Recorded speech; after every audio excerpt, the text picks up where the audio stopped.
বর্ণনাকারী সাহাবী হযরত হুসাইন ইবনে উহুব বলেন আন্না তালহা ইবনুল বারা লাম্মা লাকিয়া নবী সাল্লাল্লাহু আলাইহি ওয়াসাল্লাম, এই ছোট্ট সাহাবী তালহা ইবনে বারা যখন নবীকে দেখলেন, বাবাকে ডাক দিয়ে বলে, বাবা আপনি একটু দাঁড়ান, আমার পয়গম্বরের সঙ্গে আমার পার্সোনাল কিছু কথা আছে। সুবহানাল্লাহ। ছোট্ট বাচ্চা বলে আমার পয়গম্বরের সাথে আমার পার্সোনাল কথা আছে। এই কথা বলে আল্লাহর পয়গম্বরের কাছে চলে গেছে। আল্লাহর পয়গম্বরের কাছে গিয়ে আল্লাহর পয়গম্বরকে বলে, ইয়া রাসূলুল্লাহ, আমি আপনাকে সবচাইতে বেশি ভালোবাসি। নবীজি বলেন, প্রমাণ কি? প্রমাণ কি? তুমি যে আমাকে সব কিছুর চাইতে বেশি ভালোবাসো, প্রমাণ কি? এবার তালহা ইবনে বারা বলে, ওগো আল্লাহর নবী, মুরনি বিমা আহবাবতা ফালা আসি লাকা আমরা। ওগো পয়গম্বর, ওই ভালোবাসার প্রমাণ দিতে গিয়ে এই মুহূর্তে আপনি যেই আদেশটা দিবেন, সাথে সাথে আমি ওই আদেশটা পালন করব, অমান্য করব না। সুবহানাল্লাহ। ফাআজিবান নবী সাল্লাল্লাহু আলাইহি ওয়াসাল্লাম লিযালিকা ওয়া হুয়া গুলাম। আল্লাহর পয়গম্বর হযরতে এই তালহার কথাটা শুনে বড়ই আশ্চর্যান্বিত হলেন। কারণ হলো তো ছোট্ট মানুষ, সে বলে কি সে নাকি আমি নবীকে সবচাইতে বেশি ভালোবাসে। এবার নবীজি মজাক করতে গিয়ে, রসিকতা করতে গিয়ে হযরতে তালহাকে ডাক দিয়ে বলে, তালহা রে, ইযহাব যাও, ফাকতুল আবা, ওই যে তোমার বাবা বড়া দাঁড়ায় আছে, তার কল্লাটা তুমি কেটে নিয়ে আসো।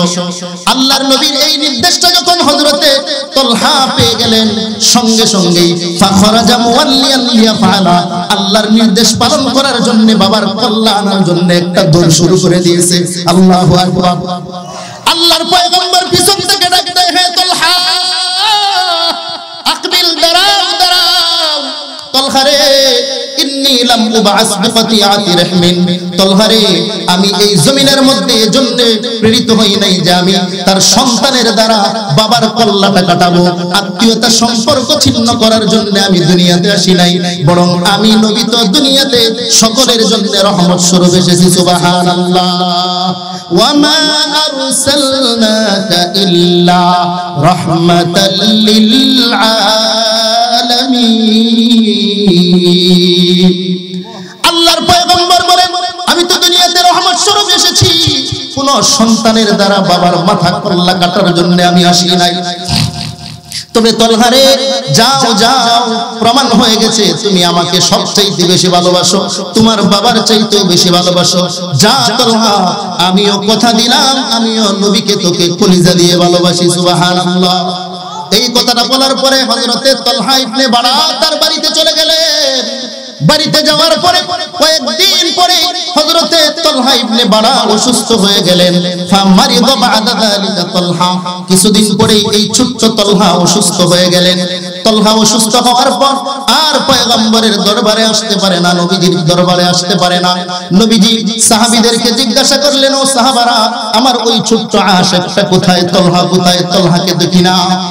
আল্লাহর নবীকে সাহাবারা বলল, ইয়া রাসূলুল্লাহ, ইয়া হাবিবাল্লাহ, আপনার ওই ছোট্ট আশিকটা তো অসুস্থ হয়ে গেছে। নবীজি এই কথাটা শোনার সঙ্গে সঙ্গে ফাতান নবী সাল্লাল্লাহু আলাইহি ওয়াসাল্লাম হাত্তা ইয়াউদ, আল্লাহর পয়গম্বর এই ছোট্ট তালহাকে দেখার জন্য, তার শুশ্রূষা করার জন্য তালহার বাড়িতে চলে আসলেন। তালহার বাড়িতে আসার পর তালহাকে দেখলেন। ছোট্ট আশিকটাকে আল্লাহর পয়গম্বর দেখার পরে বুঝলেন, এই আমার ছোট্ট আশিকটা দুনিয়াতে আর বেশি দিন বাঁচবে না। তালহার পরিবারের লোকদেরকে ডাক দিলেন, ও তালহার পরিবারের লোকেরা, ফাকালা লি আহলিহি, তার পরিবারের লোকদেরকে ডাক দিয়ে বললেন, ইন্নী লা আরা তালহা ইল্লা ওয়াকাদ হাদাসা ফীহিল মাউত। তালহাকে আমি দেখে যেটা বুঝলাম, আমার এই তালহা আর বেশি দিন দুনিয়াতে বাঁচবে না। যে অসুস্থতা হয়েছে, এই অসুস্থতায় তার ইন্তেকাল হয়ে যাবে। ফাইদা মাতা, যখন আমার এই ছোট্ট আশিকটা মারা যাবে, ফাআজিনুনি, সঙ্গে সঙ্গে আমি নবীকে জানাইবা, হাত্তা আশহাদাহু ওয়া উসাল্লি আলাইহি, যাতে করে আমি নবী তার জানাজা পড়তে পারি, তার কাফন দাফন আমি নবী করতে পারি। আমি নবী নিজে তার জানাজার নামাজ পড়ব, তার কাফন দাফন করব। আমার এই ছোট্ট আশিকটার ইন্তেকাল হলে তোমরা আমাকে জানাইবা। এই কথা বলার পরে ফালাম্মান সারাফা, আল্লাহর পয়গম্বর যখন চলে গেলেন, এই দিক দিয়ে এই ছোট্ট তালহাটা তার পরিবারের লোকদেরকে ডাক দিয়ে বলে, ও বাবা, আমার মাহবুব, আমার মাশূক মুহাম্মাদুর রাসূলুল্লাহ সাল্লাল্লাহু আলাইহি ওয়াসাল্লাম তোমাদের কানে কানে কি বলে গেল। এবার তলহার বাবা ডাক দিয়ে বলে, তলহা রে, তোর বড় খুশনসিব, আল্লাহর পয়গম্বর বলেছেন তোর যদি ইন্তেকাল হয়ে যায় নবী নিজে তোর জানাজার নামাজ পড়াইবে, নবী নিজে তোর কাফন দাফন করবে। হযরত তালহা ইবনে বারা রাদিয়াল্লাহু তাআলা আনহু এই কথাটা শোনার সঙ্গে সঙ্গে তার বাবাকে ডাক দিয়ে বলে, বাবা না না না, যদি রাতের বেলায় আমার ইন্তেকাল হয়ে যায় তাহলে ইদফিনুনি ওয়া আলহিকুনি বিরাব্বি, আমাকে তোমরা দাফন করে দিবে, আমার রবের সঙ্গে আমাকে তোমরা মিলায়া দিবা। ওয়ালা তাদউ রাসূলুল্লাহি সাল্লাল্লাহু আলাইহি ওয়াসাল্লাম, খবরদার রাতের বেলায় আমার ইন্তেকাল হয়ে গেলে আমার নবীকে তোমরা জানাইবা না। ফা ইন্নী আখাফু আলাইহিল ইয়াহুদ, কারণ আমার ভয় হয় আমার পয়গম্বর যদি রাতের বেলায় শুনে আমার ইন্তেকাল হয়ে গেছে, আমার নবী আর ধৈর্য ধারণ করতে পারবেন না, নবীজি রাতের বেলায় আমার জানাজার কাফন দাফন করার জন্য আমার বাড়িতে চলে আসবেন। আমার নবী মদিনা থেকে আমার বাড়িতে আসতে গিয়ে মাঝখানে অনেকগুলো ইহুদির বাড়ি পড়বে, যদি ইহুদিদের বাড়িগুলো পার হয়ে আসতে গিয়ে আমার নবী যদি কোন ইহুদির আক্রমণের শিকার হয়ে যায়, ওয়ালা ইউসাবু বিসাবাবি, যদি আমার কারণে নবীজি কোন ইহুদির আক্রমণের শিকার হয়ে যায় তাহলে আমি কবরে গিয়েও শান্তি পাবো না, হাসরের ময়দানেও আল্লাহর সামনে আমি আমার মুখ দেখাইতে পারবো না, আমার নবীর সামনে আমি দাঁড়াইতে পারবো না। রাতের বেলায় ইন্তেকাল হলে আমার নবীকে জানাইবা না, তোমরা কাফন দাফন করে দিবা। সালাম ইয়াবলুগিন নবী সাল্লাল্লাহু আলাইহি ওয়াসাল্লাম বনি সালেম হাত্তা তুওয়াফিয়া, আল্লাহর পয়গম্বর এই তলহাকে দেখার পরে বনু সালেম গোত্র পর্যন্ত বুঝতে পারেন নাই, এর আগেই তলহার ইন্তেকাল হয়ে যায়। রাতের বেলায় তলহার ইন্তেকালের পরে তার বাবা পরিবারের লোকেরা তলহাকে জানাজা পড়ে কাফন দাফন করে দিয়েছে। ফাউখবিরান নবী সাল্লাল্লাহু আলাইহি ওয়াসাল্লাম হিনা আসবাহা, যখন সকাল হয়ে গেল সকাল বেলা আল্লাহর নবীকে জানানো হলো, ওগো আল্লাহর নবী, আপনার ওই ছোট্ট আশিকটা দুনিয়াতে নাই, তার ইন্তেকাল হয়ে গেছে রাতের বেলায়, রাতের বেলায় তার কাফন দাফন করে দিয়েছি। তলহার পরিবারের লোকদেরকে নবী ডাক দিয়ে বলে, এই তলহার পরিবারের লোকেরা, আমি না তোমাদেরকে বললাম আমার এই ছোট্ট আশিকটা মারা গেলে আমাকে জানাইবা, আমি নিজে তার জানাজার নামাজ পড়ব, তার কাফন দাফন করব। তলহার পরিবারের লোকেরা চোখের পানি ছেড়ে দিয়ে নবীকে ডাক দিয়ে বলে, পয়গম্বর, আমরা তো আপনাকে জানাতেই চেয়েছিলাম, কিন্তু ছোট্ট হলেও সে তো আপনার একজন খাঁটি আশিক, সে তো বড় আপনার আশিক, সে আমাকে ওসিয়ত করে গেছে, বাবা রাতের বেলায় যদি আমার ইন্তেকাল হয়ে যায় তাহলে রাতের বেলায় আমার নবীকে জানাইবা না, কাফন দাফন করে দিবা, কারণ রাতের বেলায় যদি আমার নবী আমার জানাজা পড়ানোর জন্য আসে আর যদি ইহুদির আক্রমণের শিকার হয়ে যায়, ও নাকি কবরে গিয়েও শান্তি পাবে না, ও নাকি হাসরের ময়দানে মুখ দেখাইতে পারবে না, ও নিজে না করে গেছে আপনাকে জানানোর জন্য। নবীজি এই কথাটা শোনার পর নবীর মুহাব্বত কি পরিমাণ বাড়তে পারে একটু চিন্তা করেন। নবী আলাইহিস সালাম এই কথাটা শোনা মাত্রই ফাজাআন নবী সাল্লাল্লাহু আলাইহি ওয়াসাল্লাম হাত্তা ওয়াকাফা আলা কবরি তলহা, আল্লাহর নবী সকাল বেলায় দৌড়ে আসছেন তলহার কবরের পাশে, তলহার কবরের পাশে এসে আল্লাহর নবী দাঁড়ায় গেলেন। ওয়াসাফান নাস মাআহু, মানুষদেরকেও সাহাবাদেরকেও আল্লাহর নবী তার পিছনে দাঁড় করায়া দিলেন। দাঁড় করায়া এবার আল্লাহর নবী দুই হাতটা উঁচু করে আল্লাহকে বলে, আল্লাহুম্মা আলকা তলহা, আল্লাহুম্মা আলকা তলহা তাদহাক ইলাইহি ওয়া ইয়াদহাকু ইলাইক, আয় আল্লাহ, আমার তলহার সঙ্গে আপনি এমন ভাবে সাক্ষাৎ করেন, আপনিও আমার তলহাকে দেখে দেখে হাসতেছেন, আমার তলহাও আপনাকে দেখে দেখে হাসতেছে। সুবহানাল্লাহ বলে। কি পরিমাণ নবীর প্রেম আর মুহাব্বত ছোট ছোট বাচ্চাদের ভিতরেও ছিল। আজকে আমাদের যুবকদের ভিতরেও নবীর ওই মুহাব্বত নাই, বৃদ্ধদের ভিতরেও নবীর ওই মুহাব্বত নাই। আজকে নবীর মুহাব্বতে ইশক প্রমাণ করতে গিয়ে, মুহাব্বত প্রমাণ করতে গিয়ে আমরা রক্ত দিতে রাজি না, কিন্তু মিষ্টি খাইতে রাজি, ঠিক কিনা বলে? মুহতারাম হাজিরিন, সর্বোপরি আমাদের শুকরিয়া আদায় করা দরকার ওই রবের দরবারে, যেই রব আল্লাযী নাজ্জানা মিনাল কওমিজ জালিমিন, যেই রব আমাদেরকে জালেম সম্প্রদায় থেকে মুক্তি দিয়েছেন। ঠিক কিনা বলেন?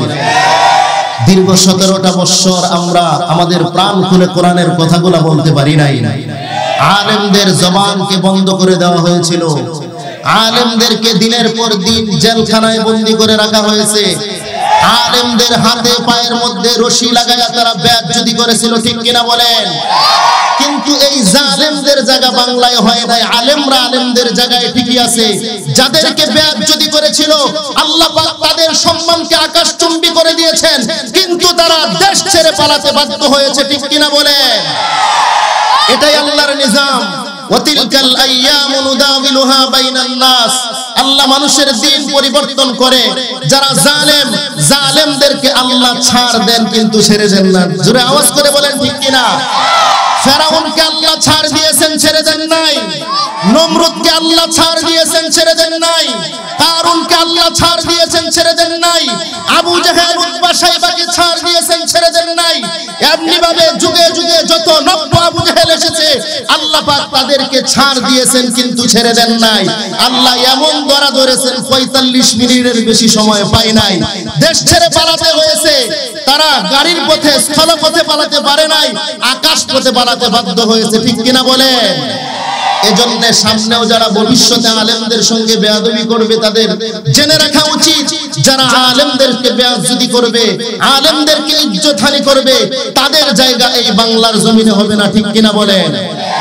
তারা আলেমদেরকে জেলখানায় নিয়েছিল, এখন তারা জেলখানার বারান্দায় বারান্দায় ঘুরে। ঠিক কিনা বলেন? আল্লাহর কি নিজাম দেখেন।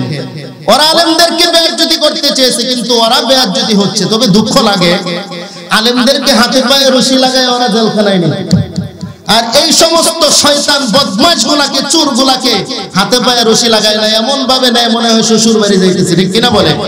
এজন্য এদেরকে উচিত শিক্ষা দেওয়া দরকার, এদের হাতে পায়ে রশি লাগায় কুকুরের মতো টেনে নেওয়া দরকার। ঠিক কিনা বলে? যাতে করে শিক্ষা হয়ে যায়। যারা আলেমদের সঙ্গে বেয়াদবি করবে তাদের জবাব, তাদের শিক্ষা এমনই হয়, তাদের বিচার এমনই হয়। ঠিক কিনা বলেন? মুহতারাম হাজিরিন, আলহামদুলিল্লাহ এখন আমরা স্বাধীন দেশে বসবাস করছি। তবে এই স্বাধীনতা পেয়ে আমাদেরকে একেবারে কোনো টেনশন ছাড়া বসে থাকলে চলবে না, কারণ আমাদের এই দেশকে নিয়ে শুধু ভিতর থেকে ষড়যন্ত্র হচ্ছে না, দেশের বাহির থেকেও ষড়যন্ত্র হচ্ছে। ঠিক কিনা বলেন? ইসলাম এবং মুসলমানদেরকে নিয়ে ষড়যন্ত্র চলতেছে। বড়ই আশ্চর্যের বিষয়, 95% মুসলমানের এই দেশে হিন্দুদের একটা উগ্র সংগঠন আছে, আপনারা জানেন, নাম হলো ইসকন। শুনেন নাই? ইসকন এই উগ্র সংগঠন, এরা আমার দেশে, মুসলমানের দেশে বসবাস করে একজন মুসলিম আইনজীবীকে দিনের দুপুরে গলা কেটে হত্যা করেছে। মুসলমানের এই দেশে এটা মেনে নেওয়া যায় না। ঠিক কিনা বলেন? কারণ এটা মুসলমানের দেশ, এটা বাংলাদেশ, এটা কাশ্মীর না, এটা বাংলাদেশ, এটা আরাকান না, এটা বাংলাদেশ, এটা হিন্দুস্তান না। এদেশ শাহজালালের দেশ, এদেশ শাহ মাখদুমের দেশ, এদেশ ওলি আল্লাহদের দেশ, এদেশে আল্লাহু আকবারের সুরে সূর্য ওঠে, এদেশে আল্লাহু আকবারের সুরে সূর্য ডুবে। এই দেশে মুসলমানরা পূর্বেও ছিল, বর্তমানে আছে, ভবিষ্যতেও থাকবে। মুসলমানরাই এই দেশে রাজত্ব করবে। ঠিক কিনা বলেন? এজন্য সোচ্চার থাকতে হবে, এই সমস্ত উগ্র সংগঠনগুলো যেন আমাদের মুসলমানদের কোনো ক্ষতি করতে না পারে। ওরা ওদের অধিকার নিয়ে থাকবে, আমরা চাই ওরা অধিকার নিয়ে থাকুক, কিন্তু ইসলাম এবং মুসলমানদের উপর যদি আঘাত করে আমরা ঘরে বসে থাকবো না। ঠিক কিনা বলেন?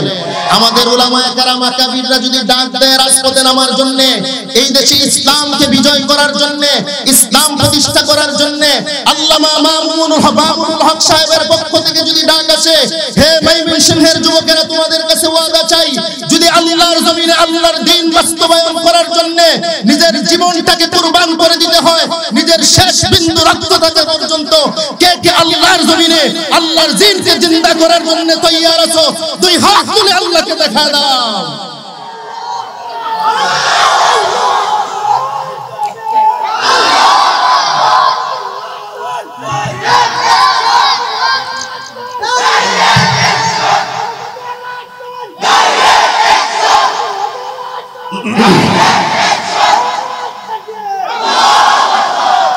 মুহতারাম হাজিরিন, দিলে বড় ব্যথা নিয়ে আপনাদের সামনে বসেছি।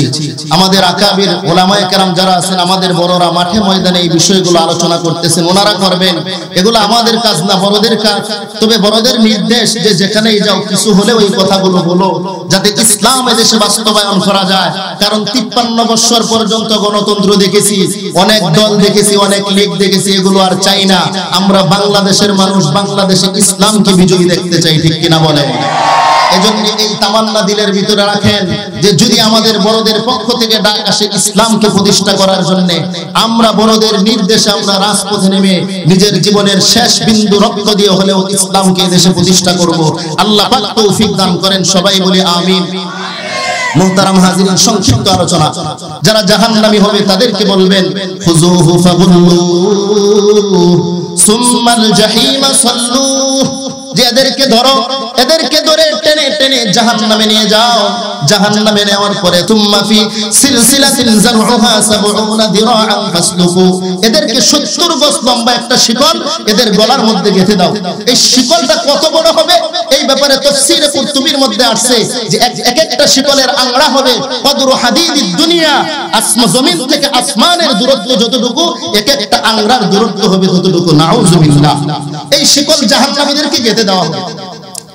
শিকল গেঁথে দিয়ে যদি শেষ করে দেওয়া হয়তো কতই না ভালো হইতো। কিন্তু রব বলেন সূরা সাফাতের মধ্যে, সূরা দুখানের মধ্যে রব বলতেছেন 44 নং আয়াত, যে এদেরকে কাফারু কুত্তিআত লাহুম সিয়াবুম মিন নার, এদেরকে জাহান্নামের পোশাক পরিধান করিয়ে দেওয়া হবে। জাহান্নামের পোশাক পরিধান করিয়ে যদি শেষ করে দেওয়া হইতো কতই না ভালো হইতো। এরপরে ইউসাব্বু মিন ফাওকি রুউসিহিমুল হামিম, এদের মাথায় গরম পানি ঢালা হবে। ইউসহারু বিহি মা ফি বুতুনিহিম ওয়াল জুরুদ, সূরা হজের 20, 21, 22 নম্বর আয়াত। ইউসহারু বিহি মা ফি বুতুনিহিম ওয়াল জুরুদ ইউসাব্বু মিন ফাওকি রুউসিহিমুল হামিম, গরম পানি ঢালার পরে এত গরম পানি এটা যখন তাদের পেটের ভিতরে যাবে, শরীরের সব মাংসগুলা গলে গলে পায়খানার রাস্তা দিয়ে বেরিয়ে যাবে। জাহান্নামীরা এক পর্যায়ে নিরাশ হয়ে জাহান্নামের মালিক ফেরেশতাকে ডাকবে, ওয়ানাদাউ ইয়া মালিকুল ইয়াকদি আলাইনা রাব্বুক। জাহান্নামের মালিক ফেরেশতাকে ডাক দিয়ে বলবে, হে মালিক, একটু আল্লাহকে বলো না আল্লাহ যেন মরণ দিয়ে দেয়। কিন্তু আল্লাহর পক্ষ থেকে জবাব আসবে সূরা ফাতির আয়াত নাম্বার 56, লা ইউকযা আলাইহিম ফায়ামুত, না না না, জাহান্নামে আর তোমাদের মরণ হবে না। মৃত্যু নামক প্রাণীকে তো আগেই জবাই করে দেওয়া হয়েছে। ওয়ালা ইউখাফফাফু আনহুম মিন আযাবিহা, জাহান্নামে তোমাদের আযাব কেউ কমানো হবে না। যতদিন জাহান্নামে থাকবে শুধু আযাব বাড়তেই থাকবে, বাড়তেই থাকবে। নাউযুবিল্লাহ। জান্নাতীদের নিয়ামত বাড়তেই থাকবে আর জাহান্নামীদের আযাব বাড়তেই থাকবে। তো ওই জান্নাতে আমরা যেতে চাই কি চাই না? কে কে চাই? দুই হাত তুলে দেখাই, এবার হাত নামাই। ওই জান্নাতে যাইতে হলে আমাদের দুইটা কাজ করতে হবে। কয়টা কাজ? দুইটা জিনিস লাগবে। আমি আমার আলোচনার মূল জায়গায় আসছি, শুরু করব। আমাদের দুইটা জিনিস লাগবে। এক নাম্বার হলো রবের সন্তুষ্টি, দুই নম্বরে হলো নবীজির সুপারিশ। এক নম্বরে কি? আল্লাহর সন্তুষ্টি। বলেন কার সন্তুষ্টি? আরো জোরে বলেন কার সন্তুষ্টি? আরো জোরে বলেন কার সন্তুষ্টি? আল্লাহর সন্তুষ্টি। দুই নাম্বার হলো নবীজির সুপারিশ। আমি যে আয়াতে কারিমা তেলাওয়াত করেছি, এই আয়াতে কেমন যেন রব ডেকে ডেকে বলতেছেন, ও মানুষ শুনো শুনো, তোমরা যদি নবীজির সুপারিশটা পেয়ে যাও অটোমেটিক আমি আল্লাহর সন্তুষ্টি পেয়ে যাবে। সুবহানাল্লাহ। তো নবীজির সুপারিশ আমরা কিভাবে পাবো? খুব খেয়াল করে শুনবেন। নবীজির সুপারিশ পেতে হলে তিনটা সেক্টর থেকে, তিনটা দিক থেকে আমার নবীকে সবচেয়ে বেশি ভালোবাসতে হবে। কয়টা দিক থেকে? তিনটা দিক থেকে। এক নাম্বার হলো নিজের জীবনের চাইতেও নবীকে বেশি ভালোবাসতে হবে, এটা ফরজ। দুই নম্বরে নিজের মা বাবা সন্তানের চাইতে নবীকে বেশি ভালোবাসতে হবে, এটা ফরজ। তিন নম্বরে নিজের মাল ও দৌলত সম্পদ থেকে নবীকে বেশি ভালোবাসতে হবে, এটা ফরজ। এই তিনটা বিষয়, তিনটা হাদিসের প্রমাণ আপনাদেরকে দিব। এক নাম্বার, আল্লাহর নবীকে নিজের জীবনের চাইতে ভালোবাসতে হবে। দলিল বুখারী শরীফের 6632 নম্বর হাদিস। হাদিসের বর্ণনাকারী সাহাবী হযরত আব্দুল্লাহ ইবনে হিশাম রাদিয়াল্লাহু তাআলা আনহু, উনি বলেন, কুন্না মা'আন নবী সাল্লাল্লাহু আলাইহি ওয়াসাল্লাম, আমরা একদিন আল্লাহর পয়গম্বরের সঙ্গে হাঁটতেছিলাম। ওয়া হুয়া আখিযুন বিয়াদি উমর ইবনুল খাত্তাব, আল্লাহর পয়গম্বর হযরতে ওমরের হাতটা ধরে ধরে হাঁটতেছেন। আমরাও নবীজির সাথে হাঁটি। হযরতে ওমরের হাতটা ধরে ধরে নবীজি হাঁটে। এক পর্যায়ে ওমর ডেকে ডেকে আল্লাহর নবীকে বললেন, ইয়া রাসূলুল্লাহ, ওয়াল্লাহি লা আনতা হাব্বু ইলাইয়া মিন কুল্লি শাই ইল্লা মিন নাফসি। ওগো আল্লাহর হাবিব, এই পৃথিবীতে যা কিছু আছে সব কিছুর চাইতে আপনি আমার কাছে প্রিয়, ইল্লা মিন নাফসি, তবে নবী গো আমার জীবনের চাইতে আপনি প্রিয় না। এই কথাটা বলার সঙ্গে সঙ্গে আল্লাহ নবী ওমরকে ডাক দিয়ে বলেন, ওয়াল্লাযী নাফসি বিয়াদিহি মুহাম্মদ, ওই রবের কসম যার হাতে আমি নবীর প্রাণ, আমি মুহাম্মাদের জান, যতক্ষণ পর্যন্ত আমি নবীকে তোমার জীবনের চাইতে বেশি ভালো না বাসবে ততক্ষণ পর্যন্ত হবে না। হযরতে ওমরের সাথে সাথে ইসলাম হয়ে গেল। এবার হযরতে ওমর নবীকে ডাক দিয়ে বলে, ইয়া রাসূলুল্লাহ লা আনতা হাব্বু ইলাইয়া মিন নাফসি, এখন আপনি আমার কাছে আমার জীবনের চাইতেও বেশি প্রিয়। সুবহানাল্লাহ বলেন। তো আল্লাহর নবী বলেন, আল আন ইয়া ওমর, হে ওমর এখন হয়েছে। এই আল আনের ব্যাখ্যা করেছেন জগৎ বিখ্যাত আলেম আল্লামা বদরুদ্দিন আল আইনি রাহমাতুল্লাহি আলাইহি, তার বিখ্যাত কিতাব উমদাতুল কারি বিশরহি সহিহুল বুখারী 23 নম্বর খণ্ডের 253 নম্বর পৃষ্ঠায় তিনি বলেন, আল আন ইয়া ওমর, এর ব্যাখ্যা হলো আই কামুলা ঈমানু, হে ওমর এখন তোমার ঈমান পরিপূর্ণ হয়েছে। সুবহানাল্লাহ বলেন। এই হাদিস দ্বারা বুঝলাম নবীজিকে নিজের জীবনের চাইতে বেশি ভালোবাসা কি ফরজ। জোরে বলেন কি ফরজ। আমার কথা বুঝতেছেন আপনারা? আজে বাজে কথা বলতেছি না, কোরআন হাদিস থেকে কথা বলতেছি। 2 নাম্বার, নবীজিকে নিজের সন্তানাদি মা বাবার চাইতে বেশি ভালোবাসা ফরজ। দলিল বুখারী শরীফের 15 নম্বর হাদিস। আল্লাহর নবী বলেন, লা ইউমিনু আহাদুকুম হাত্তা আকুনা আহাব্বা ইলাইহি মিন ওয়ালিদিহি ওয়া ওয়ালাদিহি ওয়ান নাসি আজমাইন, যতক্ষণ পর্যন্ত তুমি তোমার মা বাবা সন্তানাদির চাইতে আমি নবীকে বেশি ভালো না বাসবে ততক্ষণ ঈমানদার হবে না। এই হাদিস দ্বারা বোঝা গেল নবীজিকে নিজের মা বাবা সন্তানাদির চাইতেও বেশি ভালোবাসা ফরজ। 3 নাম্বার, নিজের মাল ও দৌলত সম্পদের চাইতে নবীকে বেশি ভালোবাসা ফরজ। দলিল মুসলিম শরীফের 72 নম্বর হাদিস।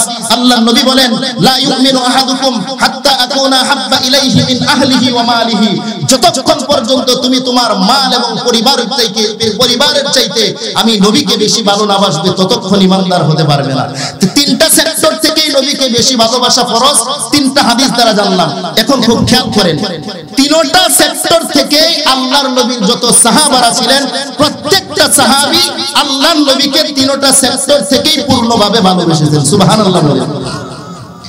কিন্তু হযরতে আবু বকর একজন সাহাবী ছিলেন, এমন একজন সাহাবী যিনি শুধু পূর্ণভাবে নবীকে 3টা দিক থেকে ভালোবাসেন নাই, পরিপূর্ণভাবে নবীজিকে 3টা দিক থেকে ভালোবেসেছেন। সুবহানাল্লাহ বলেন। বলবেন হুজুর পূর্ণ আর পরিপূর্ণের পার্থক্য কি? পূর্ণ এবং পরিপূর্ণের পার্থক্য হলো সমস্ত সাহাবীদের ভালোবাসা বাসতে বাসতে যেখানে গিয়ে শেষ, সেখান থেকে হযরতে আবু বকর সিদ্দিকের ভালোবাসা শুরু। সুবহানাল্লাহ বলেন। এজন্যই যে হযরতে আলী রাদিয়াল্লাহু তাআলা আনহু বলেছেন, খায়রু হাযিহিল উম্মাহ বা'দা নাবিয়্যিহা আবী বকর সিদ্দিক, এই উম্মতের মধ্যে সবচেয়ে শ্রেষ্ঠ মানুষ নবীজির পরে যিনি হলেন আবু বকর সিদ্দিক রাদিয়াল্লাহু তাআলা আনহু। চিল্লায় বলেন সুবহানাল্লাহ।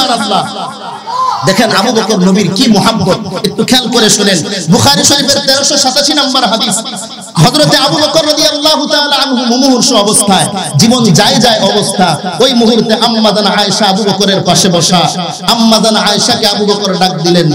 আবু বকর ডাক দিয়ে বলে, আয়েশা ও আমার মা কলিজার টুকরা, আমাকে একটু স্মরণ করায় দাও না, আইয়ু ইয়াউমিন তুওয়াফিয়া রাসূলুল্লাহ সাল্লাল্লাহু আলাইহি ওয়াসাল্লাম, আমার নবী যেন কি বারে ইন্তেকাল করেছিলেন। আম্মা জান আয়েশা বলেন, ইয়াউমুল ইসনাইন, আল্লাহর নবী সোমবারে মৃত্যুবরণ করেছেন, ইন্তেকাল করেছেন। এবার হযরতে আবু বকর জিজ্ঞাসা করে, আয়েশা আইয়ু ইয়াউমিন হাযা, আজকে কি বার? সাথে সাথে আয়েশা বলেন, ইয়াউমুল ইসনাইন, আজকে সোমবার।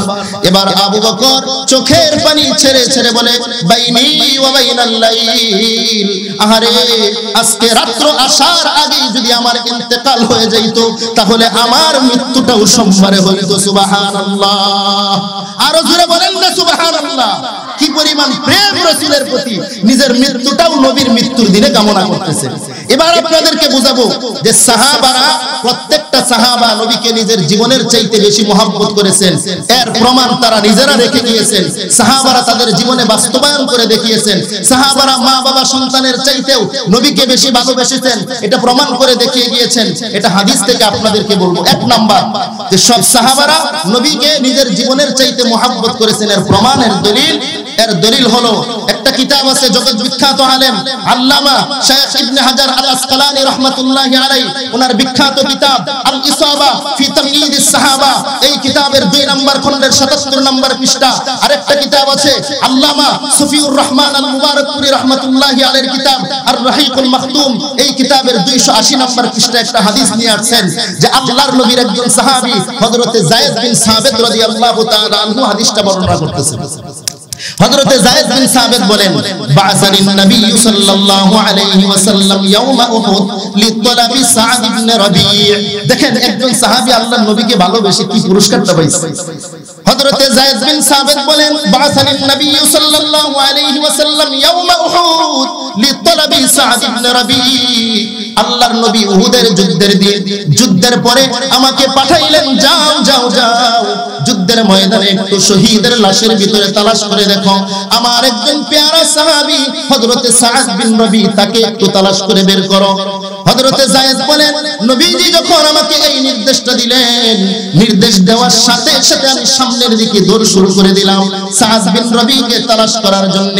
সামনে যখন আমি দৌড় দিলাম, নবীজি পিছন থেকে আমাকে ডাক দিলেন, হে যায়েদ দাঁড়াও, যদি সা'দ বিন রাবিকে তুমি পাও, ইন রাআইতাহু ফাআকরিহু মিন্নি আসসালাম, আমার সাহাবী সা'দ বিন রাবিকে যদি পাও তাহলে আমি নবীর পক্ষ থেকে তাকে সালাম জানাইবা। হযরতে যায়েদ বিন সাবিত বলেন, আমি নবীর এই নির্দেশটা নিয়ে আবার সামনের দিকে দৌড় শুরু করলাম। কিছু দূর যাওয়ার পর আবার আমার নবী ডাক দিলেন, হে যায়েদ দাঁড়াও, শুধুই মাত্র আমার সা'দ বিন রাবিকে সালাম দিবা না, যদি তার সঙ্গে তোমার সাক্ষাৎ হয়, তাকে যেই অবস্থায় পাও, যেই হালতে পাও, ওই হালতেই তাকে জিজ্ঞাসা করবা, ওয়া তাকুলু লাহু কাইফা রাসূলুল্লাহি ওয়া তাকুলু লাহু ওয়া রাসূলুল্লাহি কাইফা তাজিদু, তাকে তুমি জিজ্ঞাসা করবা যে রাসূল বলেছেন তুমি যুদ্ধের ময়দানে যেই অবস্থায় আছো, এই অবস্থায় তোমার কেমন লাগে, এই প্রশ্নটাও তাকে তুমি ছুড়ে দিবা। এক নম্বরে তুমি সালাম পৌঁছাইবা, 2 নম্বরে একটা এই প্রশ্ন ছেড়ে দিবা, সে যে হালতে আছে এই হালতে তার কেমন লাগতেছে। হযরতে যায়েদ বিন সাবিত বলেন, আমি আল্লাহর নবীর এই দুইটা নির্দেশ নিয়ে উহুদের ময়দানের দিকে দৌড় শুরু করে দিলাম। ফাজআলতু আতুফু বাইনাল কাতলা, আমি উহুদের ময়দানে গিয়ে শহীদের লাশের মধ্যে হযরতে সা'দ বিন রাবিকে তালাশ করতেছি, আহত অবস্থায় পড়ে আছে কিনা। তালাশ করতে করতে করতে করতে ফাসারতুহু ওয়া হুয়া ফি আখির রামাকিন, আমি তাকে তালাশ করে পেয়ে গেলাম। তাকায় দেখি তার শরীরের ভিতরে 70 জরবা, 70টা তীরের আঘাত নিয়ে রক্তে রঞ্জিত হয়ে ক্ষত বিক্ষত হয়ে উহুদের ময়দানে গড়াগড়ি করতেছে। এই অবস্থার মধ্যে সা'দ বিন রাবিকে আমি দেখার পর সা'দ বিন রাবিকে বললাম, হে সা'দ, আন্না রাসূলুল্লাহ সাল্লাল্লাহু আলাইহি ওয়াসাল্লাম ইয়াকরাউ আলাইকা সালাম, সা'দ রে, আল্লাহর নবী তোমাকে সালাম জানাইছে। ওই রক্তে রঞ্জিত হয়ে গড়াগড়ি অবস্থায় নবীজির সালামের উত্তর দিলেন, ওয়া আলা রাসূলিল্লাহি আসসালামু আলাইহি, আমার নবীকেও গিয়ে বলবা আমার পক্ষ থেকে নবীকে সালাম, সুবহানাল্লাহ, এবং তোমাকেও সালাম, তুমি যেহেতু আল্লাহর নবীর পক্ষ থেকে সালাম নিয়ে আসছো। এবার হযরতে যায়েদ বিন সাবিত সা'দকে ডাক দিয়ে বলে, সা'দ রে, শুধুই মাত্র তোমাকে আল্লাহর নবী সালাম দেয় নাই, বরং একটা প্রশ্ন করার জন্য বলেছে। এই যে উহুদের ময়দানে তুমি 70 থেকে 72টা তীরের আঘাত নিয়ে রক্তে রঞ্জিত হয়ে গড়াগড়ি করতেছো, তোমার কি কষ্ট হয় না? হযরতে সা'দ যেই জবাবটা দিবেন খেয়াল করেন। হযরতে সা'দ ডাক দিয়ে বলে, যায়েদ রে, কুল্লাহু ইয়া রাসূলুল্লাহ ইন্নী আজিদু রিহাল জান্নাহ, ও যায়েদ, আল্লাহর পয়গম্বরকে গিয়ে বলবা, নবীকে ভালোবেসে নিজের জীবন উজাড় করে দিয়ে, নিজের জীবন উৎসর্গ করে দিয়ে 70টা তীরের আঘাত নিয়ে মৃত্যুর আগে এই মুহূর্তে উহুদের ময়দান থেকে আমি জান্নাতুল ফিরদাউসের সুঘ্রাণ পাচ্ছি। আরো জোরে বলেন না সুবহানাল্লাহ।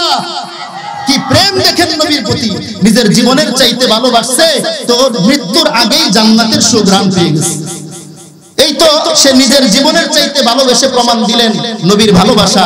আরো কিছু সাহাবা আছেন যারা নিজের মা বাবা সন্তানের চাইতেও আল্লাহর নবীকে বেশি ভালোবাসেন। আরেকজন সাহাবীর ঘটনা বলি আপনাদেরকে। একটা কিতাব আছে জগৎ বিখ্যাত আলেম আল্লামা নুরউদ্দিন আলী ইবনে আবু বকর আল হাইসামি রাহমাতুল্লাহি আলাইহি, ওনার জগৎ বিখ্যাত কিতাব মাজমাউজ যাওয়ায়েদ ওয়া মানবাউল ফাওয়ায়েদের 15761 নম্বর হাদিস। এই হাদিসের বর্ণনাকারী সাহাবী হযরত আবু হুরায়রা রাদিয়াল্লাহু তাআলা আনহু, তিনি বলেন যে আল্লাহর রাসূল সাল্লাল্লাহু আলাইহি ওয়াসাল্লাম একদিন মদিনার এক পথ দিয়ে হাঁটতেছিলেন। মাররা রাসূলুল্লাহ সাল্লাল্লাহু আলাইহি ওয়াসাল্লাম আলা আব্দুল্লাহ ইবনে উবাই ইবনে সালুল, আল্লাহর নবী হাঁটতে যাচ্ছেন তো পাশে আব্দুল্লাহ ইবনে উবাই ইবনে সালুল ওয়া হুয়া ফি জিল্লিন, সে একটা গাছের ছায়ার নিচে বসা ছিল। এই অবস্থার মধ্যে নবীজি তার পাশ দিয়ে হাঁটতে যাইতেছেন। মুনাফিকের সর্দারের নাম কি? আব্দুল্লাহ ইবনে উবাই ইবনে সালুল। তবে মজার বিষয় হলো এই মুনাফিকের একটা সর্দার আছে, সর্দারের একটা ছেলে আছে, তার নাম হলো আব্দুল্লাহ। বাবার নাম আব্দুল্লাহ, ছেলের নাম আব্দুল্লাহ। আব্দুল্লাহ এই নামটা আল্লাহর কাছে অনেক পছন্দের নাম, আল্লাহর নবীর কাছে পছন্দের নাম। এজন্য সন্তান হলে আব্দুল্লাহ নাম রাখবে। আমার সন্তানের নাম রেখেছে আব্দুল্লাহ। তো আব্দুল্লাহ তার বাপ হলো খাঁটি মুনাফিক, আর আব্দুল্লাহ যে ছেলে এ হলো খাঁটি সাহাবী। এও রাসূলের দলের মধ্যে আছে। রাসূলের ছোট্ট একটা দল নিয়ে নবী যাচ্ছেন জুআদাদিন, যেটা হাতে গোনা কয়েকজন মানুষ, এর মধ্যে ওই মুনাফিকের সর্দারের ছেলে খাঁটি সাহাবী আব্দুল্লাহ আছে। তো পাশ দিয়ে যাচ্ছে, তো নবীজি যখন কয়েকজন নিয়ে কাফেলা নিয়ে মরুভূমি দিয়ে হেঁটে যাচ্ছেন, তো হেঁটে যাওয়ার সময় একটু ধুলাবালি উড়ে কি উড়ে না, একটু ধুলাবালি উঠছে, কিছু ধুলা গিয়ে এই মুনাফিকের সর্দারের গায়ে লাগছে। তো মুনাফিকের সর্দারের গায়ে লাগার সাথে সাথে সে জামাটা এইভাবে নাড়া দিয়েছে, নাড়া দিয়ে বলে ছি ছোট লোক, মুহাম্মাদের শরীরের পায়ের ধুলা আমার শরীরে লাগছে, নাউজুবিল্লাহ পড়ে।